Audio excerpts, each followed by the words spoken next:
Assalamualaikum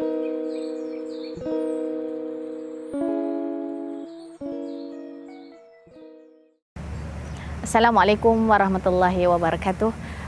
Bertemu lagi dalam Surat An-Nisa. Pada kali ini kita akan berbicara tentang seorang wanita yang mulia yang disebutkan dalam hadis Muslim ketika Nabi SAW mendengar bunyi derapan tapak kaki seseorang.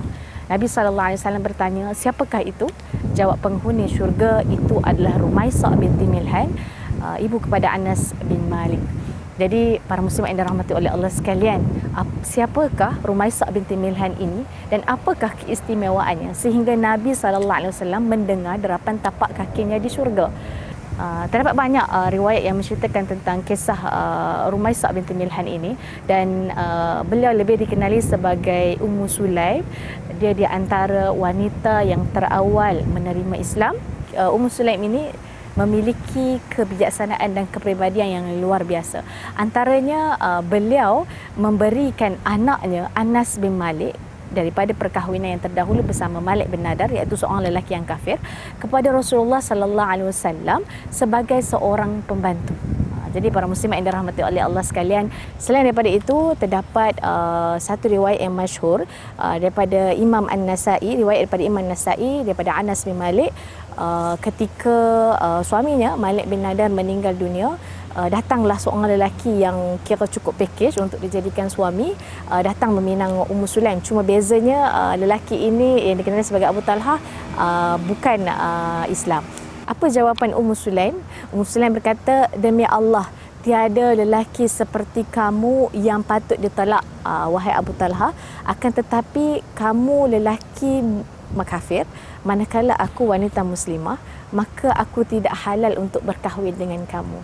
Seandainya kamu memeluk Islam, maka itulah maharku dan aku tidak akan meminta mahar selain daripada itu. Dan terdapat juga riwayat yang lain yang dikatakan oleh apabila Abu Talha mendengar jawapan Ummu Sulaim tersebut, beliau bertanya, di manakah dia, siapakah yang akan membimbingnya? Kemudian Ummu Sulaim berkata, pergilah kepada Rasulullah sallallahu alaihi wasallam.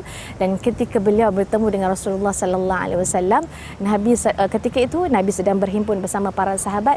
Nabi sallallahu alaihi wasallam bersabda, telah datang kepada kalian Abu Talha dan telah nampak cahaya keislaman di matanya. Lalu Abu Talha memeluk Islam dan pengislamannya menjadi maharnya. Dapat juga salah seorang daripada perawi mengatakan, belum pernah aku mendengar seorang wanita pun yang maharnya lebih mulia daripada mahar Ummu Sulaim, kerana maharnya adalah Islam. Jadi para muslimat yang dirahmati oleh Allah sekalian, terdapat dua pengajaran yang boleh kita ambil daripada kisah ini. Yang pertama, ibu yang bijak akan melahirkan anak yang hebat. Kalau kita lihat kisah Ummu Sulaim ini, yang mana ketika beliau ketika beliau menerima Islam, beliau memberikan anaknya kepada Rasulullah sallallahu alaihi wasallam, dan akhirnya anak tersebut, iaitu Anas bin Malik, menjadi perawi yang paling banyak meriwayatkan hadis Nabi sallallahu alaihi wasallam. Siapakah yang akan kutip pahala tersebut? Tentulah ibunya Ummu Sulaim. Jadi para muslimat yang dirahmati oleh Allah sekalian, kalau kita mempunyai kesempatan, kemampuan, maka kita gunalah kesempatan yang ada untuk mendidik anak-anak kita, walaupun hanya sekadar memperkenalkan ataupun mengajar surah Fatihah. Dan cuba bayangkan kalau kita mengajar anak kita dengan surah Fatihah ini dan anak kita mengulang dan diulang surah tersebut sebanyak 17 kali dalam solat yang wajib, tidak termasuk lagi solat yang sunat, berapa banyakkah pahala yang akan diperolehi? Dan tidak kita nafikan, tentu ada juga sebahagian ibu bapa yang tidak mempunyai kesempatan, yang tidak mempunyai kemampuan untuk mendidik anak-anak, maka mendidik anak-anak dengan ilmu agama. Jadi kita jangan berputus asa, jadilah bijak seperti Ummu Sulaim dengan menghantar anak-anak kepada orang yang lebih layak, dan jangan kedekut untuk melaburkan duit kepada pendidikan agama. Mudah-mudahan ia menjadi salah satu usaha sebagai saham akhirat kita, dan kerana tiada harta yang lebih berharga daripada anak-anak yang soleh.